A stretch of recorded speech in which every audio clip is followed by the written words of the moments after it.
네, 주일에 봄비가 내립니다.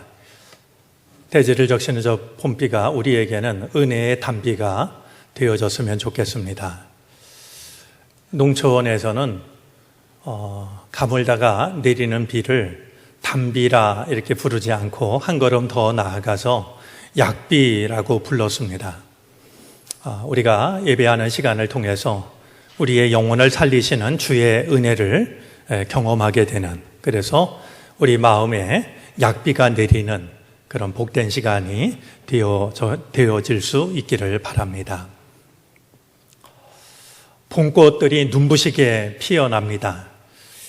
꽃이 아름답지 않은 경우는 없다라고 여겨지는데 봄꽃은 유난히 더 아름답다라는 생각이 듭니다. 왜냐하면 봄꽃들의 대부분은 잎을 잊은 채 꽃으로만 피어납니다. 다 그런 건 아니지만 봄꽃들의 특징 중에 하나는 잎이 돋아나기 전 먼저 꽃으로만 피어나는 그런 모습을 보게 되죠. 다른 것을 다 잊어버리고 한 가지 열정으로 타올랐던 그런 시간이 내게는 언제였을까 한번 돌아보는 것도 이 계절에 우리가 해야 될 일이라고 여겨집니다. 최계락 시인이 쓴 꽃가신이라고 하는 제목의 동요가 있습니다. 동시가 있는데요. 개나리 노란 꽃그늘 아래 가지런히 놓여있는 꽃가신 하나, 아기는 살짝 신 벗어놓고 맨발로 한들한들 나들이 갔나, 가지런히 놓여 기다리는 꽃가신 하나. 아마 기억나실 거라고 여겨집니다. 초등학교 교과서에도 실려 있는데요. 개나리 꽃그늘 아래 놓여져 있는 꽃가신 하나를 보고 시인은 많은 생각을 합니다. 오늘 예배드리러 나온 우리들도 우리를 지치게 했던 그런 고단함 다 내려놓고 꽃 속으로 어딘가 사라진 아이처럼 말이죠.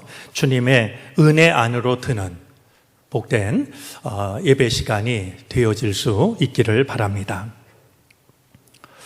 오늘 본문으로 정한 그 구절이 딱 한 절입니다. 우리 이주호 집사님 한 절이라 다행이었습니까? 서운하셨습니까? 우리 사실 성경 봉독하는 분들이 자주 제단에 오르는 게 아니어서 제단에 올라 말씀을 이렇게 읽는다라고 하는 것도 특별한 경험인데 짧게 한 절을 읽으셔서 서운함으로 남지 않았을까 모르겠습니다.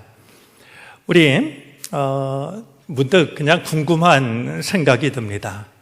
오늘 본문이 한 절이었던 것처럼 설교도 그렇게 짧게 하면 여러분들이 좋아하실까요? 서운해 하실까요?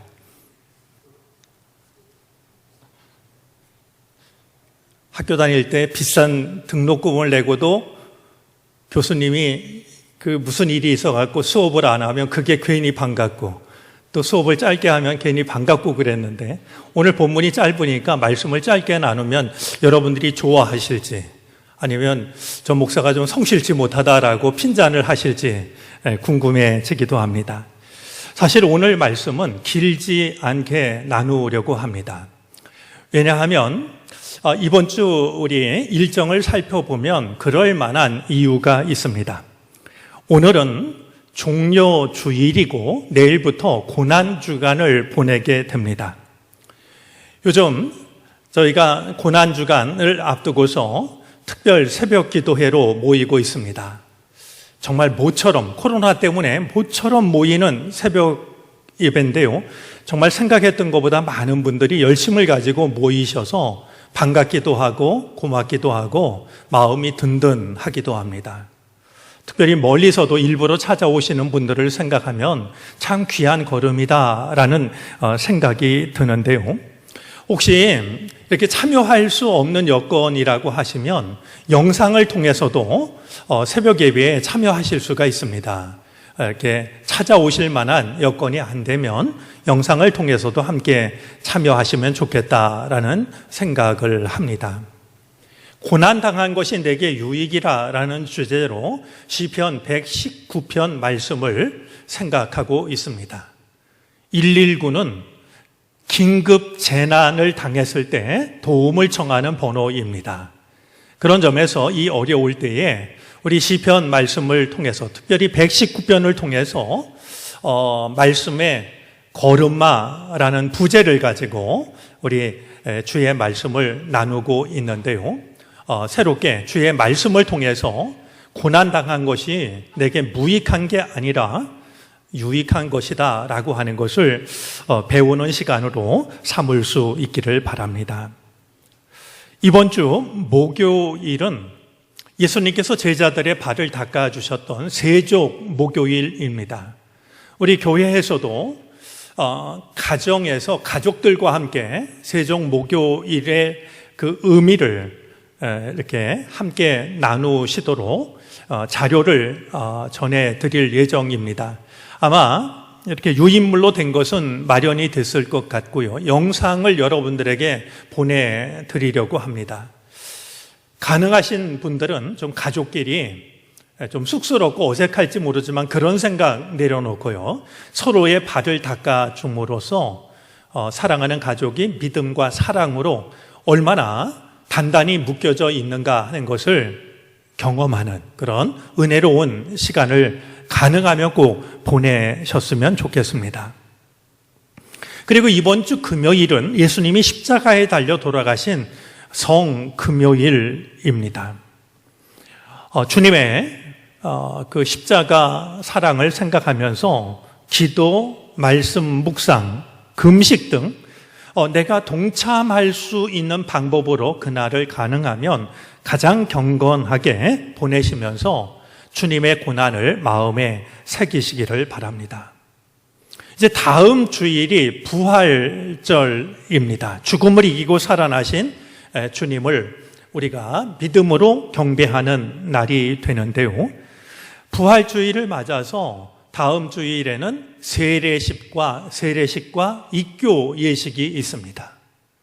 하나님의 백성으로 거듭나는, 그리고 어릴 적에 유아 세례를 받았던 혹은 청소년 세례를 받았던 젊은이들이 이제 내가 내 믿음으로 새롭게 믿음을 결단하는 입교 예식을 하게 되는데요.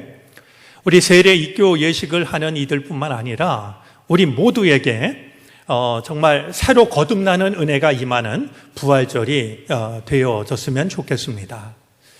이렇게 주중에 고난주간 부활절 여러 행사가 있기 때문에 그 모든 것을 같은 시간에 하기가 어렵습니다. 그래서 오늘 아마 들어오시면서 받으셨을 거라고 여겨지는데요. 성찬 예식을 우리가 예배 중에 갖게 됩니다. 코로나로 인해서 참 오랜만에 성찬 예식을 갖게 되었는데 그런 만큼 성찬의 은총이 우리 안에 더욱 가득하게 되기를 바랍니다. 성서일과 본문으로 주어진 마가복음 15장에는 십자가를 지시는 예수님에 관한 내용으로 가득 채워져 있습니다. 그 중에 하나가 바로 오늘 읽은 예수님의 옷에 관한 내용입니다. 같은 내용이 마태복음 27장, 누가복음 23장, 요한복음 19장에도 담겨져 있습니다. 이 모든 것을 참조해서 생각하면 다음과 같습니다. 로마 병정들은 예수님을 못 박은 뒤에 예수님의 옷을 나누기 시작합니다. 예수님이 입고 계셨던 겉옷은 4조각으로 나누어서 한 조각씩 나누어 갔습니다. 이것은 예수님의 십자가 처형에 동원된 로마 병정이 4명이었다라고 하는 것을 짐작하게 합니다. 그러나 믿음의 눈으로 보자면 또 다른 의미를 가지고 있습니다. 예수님이 입으셨던 겉옷이 4조각으로 로마 병정에 의해서 나누어졌다라고 하는 이것은 예수님의 십자가에 대한 복음이 동서남북 사방으로 퍼져 나갈 것을 예시하고 있는 것으로 이해할 수가 있습니다. 십자가 죽음으로 끝나는 게 아니라 그들이 예수님의 옷을 넷으로 나누어서 한 조각씩 가졌던 것처럼 십자가에 대한 복음이 동서남북 사방으로 퍼져 나가게 될 것을 나타내고 있는 겁니다. 이 동서남북 중에 빠질 수 없는 것이 복음의 불모지일 겁니다. 로마 병정들, 예수님을 믿지 않았던 이들이 그 옷을 나누어 가졌던 것처럼 아직 복음이 전해지지 않은 그 땅에도 마침내 예수님의 십자가에 대한 복음이 전해져야 한다라고 하는 것을 우리로 하여금 생각하게 합니다. 그런데 겉옷만 나누어 가졌던 것이 아니라 로마 병정들은 속옷도 나누어 갔습니다. 겉옷을 네 조각으로 나누어서 한 조각씩 나누어 가졌던 이 병정들이 이번에는 예수님의 속옷을 두고서는 제비 뽑기를 합니다. 왜 그러냐 하면 이 예수님이 입고 계셨던 속옷은 우리 요한복음의 기록에 의하면 호지 않은 옷이다 그랬습니다. 호다라는 말은 이렇게 성기게 꿰매는 것을 말하는데요. 다른 말로 하면 위에서부터 아래로 통짜로 짠 옷이었습니다. 그러다 보니까 이것을 찢어서 나누어 갖기에는, 찢기에는 아까웠던 겁니다. 로마 병정들은 이제 이 속옷은 통짜로 된 옷이니까 그것을 찢어서 나누어 갖지 말고 우리가 제비를 뽑아서 한 사람이 갖자. 그래서 제비 뽑기를 했던 것이죠. 이런 선택은 시편 22편 18절 그들이 내 옷을 나누고 내 옷을 제비 뽑나이다 하는 말씀을 떠올리게 하는데요. 또 한 가지 속옷이 찢기지 않고 이제 한 사람에게로 갔다라고 하는 이것이 가지고 있는 신앙적인 의미가 있습니다. 이를 두고서 시리아의 에프렘은 찢어지지 않은 속옷을 그리스도의 신성으로 이해를 합니다. 주님의 신성은 사람이 찢을 수 없는 거라고, 어떤 경우에도 말이죠. 그런가 하면 요한 크리소스토무스는 예수님의 찢어지지 않은 이 속옷을 두고서 그리스도 안에서 이루어지는 하나님과 사람의 일치로 이해를 했습니다. 그리스도 안에서 하나님과 사람이 나누어지지 않는, 이제 온전히 일치가 되는, 이렇게 이해를 했고요. 어거스틴은 찢어지지 않은 속옷을 두고서 분열되어서는 안 되는 교회로 이해를 합니다. 저는 이제 이런 이해를 바탕으로 생각하자면 로마 병정들에 의해서도 찢어지지 않았던 이 속옷은 어쩌면 예수님의 마음과 예수님의 심정을 나타낸다라고 이렇게 이해를 하고 싶습니다. 예수님의 속옷 아니겠습니까? 예수님의 속마음, 예수님의 속심정, 이것은 어떤 경우에도 나누어질 수 없다. 예수님의 마음, 예수님의 심정은 사람들에 의해서 찢겨져서는 안 된다라고 하는 것으로 이해할 수가 있는 것이죠. 사실 이런 이해는 제 목회에도 적지 않은 영향을 미쳤고 제가 여러분들을 만나게 된 매우 중요한 이유가 되기도 했습니다. 우리는 십자가에 달리셔서 겉옷은 찢겨서 나누어지고 속옷은 제비뽑기로 한 사람에게 건너갔다라는 이 말씀을 대하면서 예수님에 관한 복음은 복음의 불모지를 향해서 여전히 퍼져나가야 한다라고 하는 것, 그리고 주님의 이 속마음은 사람에 의해서 나누어지거나 찢겨져서는 안 된다라고 하는 것, 우리 마음속에 소중하게 간직할 수 있어야 할 것입니다. 자, 예수님의 겉옷과 속옷이 이렇게 나누어졌는데요, 이것이 오늘 성경 말씀이 전하는 전부일까요? 그럴 수가 없습니다. 한번 생각을 해 보십시오. 예수님의 겉옷과 속옷이 로마 병정들에 의해서 나누어졌다라고 하면 예수님에게는 무엇이 남았을까요?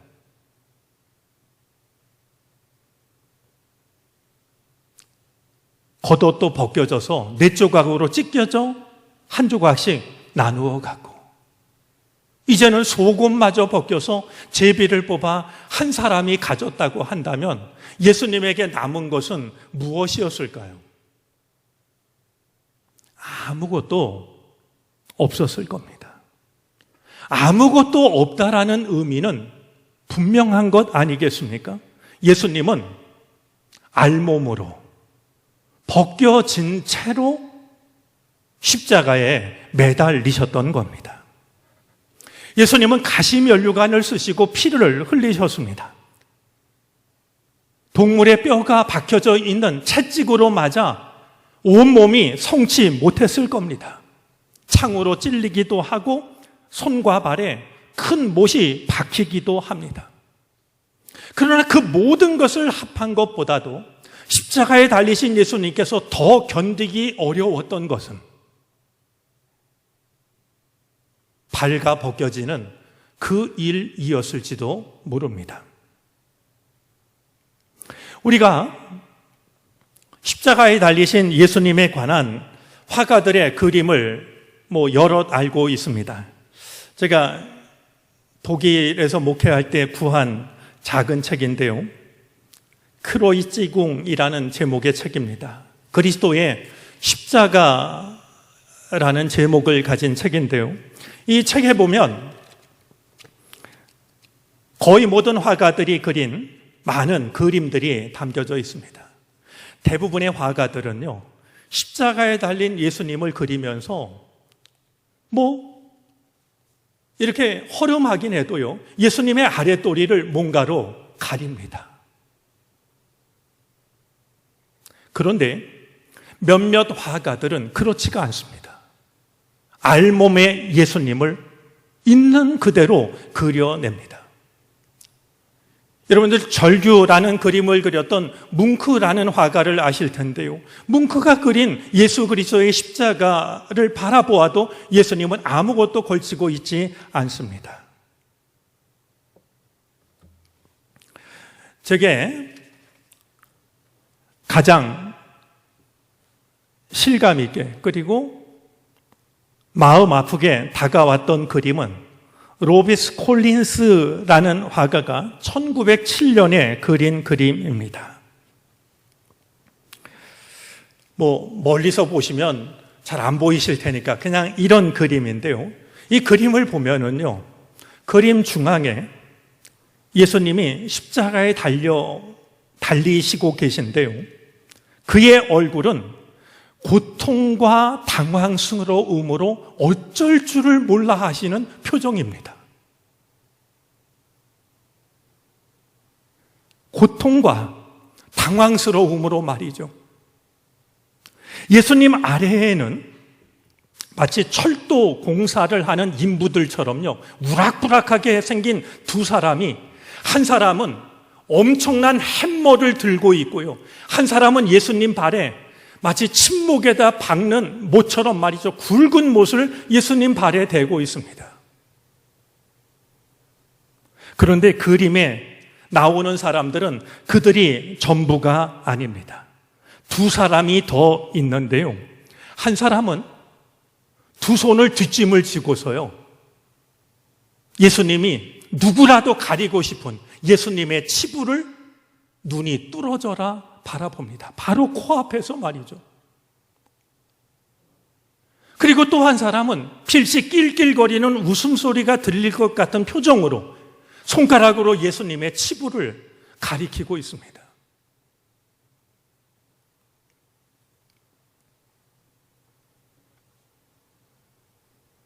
사실 발가 벗겨져야 했던 것은 우리들입니다. 우리의 죄악이 드러나고 그 죄에 대한 수치가 드러나야 했던 것은 우리들이었습니다. 그러나 예수님은 우리의 죄악뿐만이 아니라 그 죄로 인하여 드러나야 마땅했던 우리의 수치까지도 주님이 십자가에서 당하셨던 겁니다. 겉옷과 속옷이 벗겨졌다라고 하는 사실은 죄로 인하여 수치를 당해야 마땅했던 우리의 수치까지도 감당하신 주님의 희생이 담겨져 있는 겁니다. 이런 엄연한 사실 앞에 우리는 어떻게 해야 될까요? 내가 생각했던 것보다 더 큰 은혜를 주셨다라고 과분한 은혜에 감사하는 것으로 족할까요? 오늘 이 장면 앞에서 다짐하듯이 나누고 싶은 이야기가 있습니다. 우리가 잊지 말아야 할 게 있습니다. 살아가면서 주님을 또다시 부끄럽게 만드는 것은 또다시 주님을 발가벗기는 것과 다르지 않을 겁니다. 주님은 이미 십자가에서 충분히 수치를 당하셨습니다. 그런 주님 앞에 또다시 부끄러운 일을 한다라고 하는 것은 또 한 번 주님을 세상에 발가벗기는 일이 되고 말 것입니다. 우리는 주님의 수치를 가려드리는 일을 해야 합니다. 진실한 믿음과 진실한 사랑의 삶을 살아가게 될 때, 그래서 그런 우리들의 모습을 보고 누군가가 주님께 영광을 돌리게 될 때, 그때 우리는 십자가에서 벗김당하신 주님의 수치를 가려드리는 그 일을 하고 있는 것이 될 것입니다. 오늘 우리들의 믿음과 우리들의 삶이 주님을 또다시 세상 앞에 발가벗겨드리는 일이 없었으면 좋겠습니다. 주님은 이미 십자가에서 충분히 그것을 겪으셨습니다. 진실한 마음과 진실한 사랑으로 살아감으로 우리로 인하여서 주님의 수치와 치욕이 가려질 수 있기를, 우리로 인하여 주님이 이제는 영광을 받으실 수 있게 되기를 바랍니다. 그것이야말로 십자가를 통해서 우리를 온전히 품으신 주님을 이제 우리가 온전히 주님을 품는 길이 되어질 것입니다. 이 복된 은혜가 예배하는 우리 모두에게 임하게 되기를 주님의 이름으로 축복합니다. 기도하겠습니다.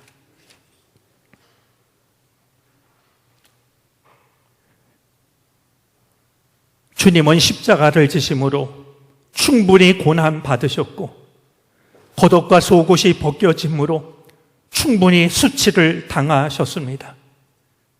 고난을 받아야 할 이도 우리였고 수치를 당해야 할 이들도 우리들이었습니다.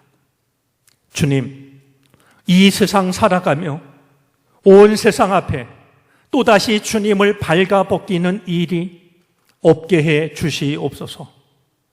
선한 믿음과 선한 삶으로 수치당하셨던 주님을 가리게 하시고 마침내 주님의 영광만을 드러내게 해 주시옵소서. 우리를 죄와 사망에서 건져주신 주 예수 그리스도의 이름으로 기도를 드립니다. 아멘.